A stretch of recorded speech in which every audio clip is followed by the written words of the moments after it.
Ticket ছাড়া এত সুন্দর পার্ক আসলেই অসাধারণ একটি পার্ক। চাঁপাইনবাবগঞ্জের মধ্যে চাঁপাইনবাবগঞ্জ জেলা প্রশাসনের কার্যালয়ের সামনে শিশু পার্ক। চাঁপাইনবাবগঞ্জ জেলার প্রাণ কেন্দ্রেই এই পার্কটি অবস্থিত।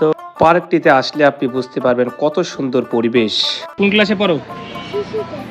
শিশুতে। কোন স্কুলে? তাই নাকি? আসলেই এত সুন্দর পার্কের টিকিট লাগে না, কথাটা শুনতেও কেমন লাগলো তাই না? আসলে এখানে কোনো প্রকার টিকিট লাগে না। আর পার্কটি আমার কাছে অসাধারণ লেগেছে। যদি আপনার ছোট সোনামণিরা থাকে, বাচ্চারা থাকে, তাহলে আপনারা এখানে আসতে পারেন। বিকালবেলা প্রতিদিন সকালবেলা থেকেই শুরু হয়ে একবারে মাগরিব পর্যন্ত এই পার্কটি খোলা থাকে। আর কোনো প্রকার টিকিট লাগবে না। এখানে আসলে আপনি বাধ্য হবেন মুগ্ধ হতে। এখানকার পরিবেশ, এখানকার লালা লাতির কি এটা কি ঐতিহ্য নাকি? হ্যাঁ ভাই, লালা লাতি। শিশু পার্কে আপনারা কেন ভাই? আমরা ভাই দেখতে এলাম শিশু পার্কে ঘুরতে এসেছি। বাসা কোথায় আপনার? আমার বাসা চৌরলা মস্তাপুর। চৌরলা মস্তাপুর। ভালো আছেন না? চাঁপাইনবাবগঞ্জের ঐতিহ্যগুলো এই পার্কের মধ্যে তুলে ধরা হয়েছে।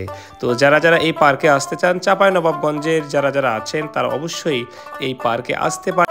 আপনার সন্তানের বিনোদনের জন্য পার্কটি আসলেই আপনার সন্তানকে ভালো রাখবে। এই জন্য সন্তানদেরকে মাঝে মাঝে এই পার্কে নিয়ে আসবেন। যারা চাঁপাই সদরের মধ্যে রয়েছেন এবং বাইরে রয়েছেন, চাঁপাই জেলাতে যারা আছেন, শখ করে একদিন আসেন। অবশ্যই এই ছোট্ট পার্ক সোনামণিদের পার্কে আপনি মুগ্ধ হতে আপনি বাধ্য হবেন। তো কথা আর বাড়াবো না, পুরো ভিডিওটাই আপনারা দেখবেন। চাঁপাইনবাবগঞ্জের প্রত্যেকটা জায়গার স্থানের ভিডিও দেখার জন্য এই চ্যানেলের সঙ্গে থাকবেন, এই পেজের সঙ্গে থাকবেন এবং আপনি কোথা থেকে দেখতেছেন অবশ্যই সেটা কমেন্টস করে জানাবেন। আর যারা চাঁপাইনবাবগঞ্জের সদরেই বাস করেন তারা অবশ্যই আপনার টাইম লাইনে এই ভিডিওটি রেখে দিবেন। তো চলুন আমরা কথা না বাড়িয়ে পুরো ভিডিও দেখব, তারপরে মূল্যবান একটি কমেন্টস করব।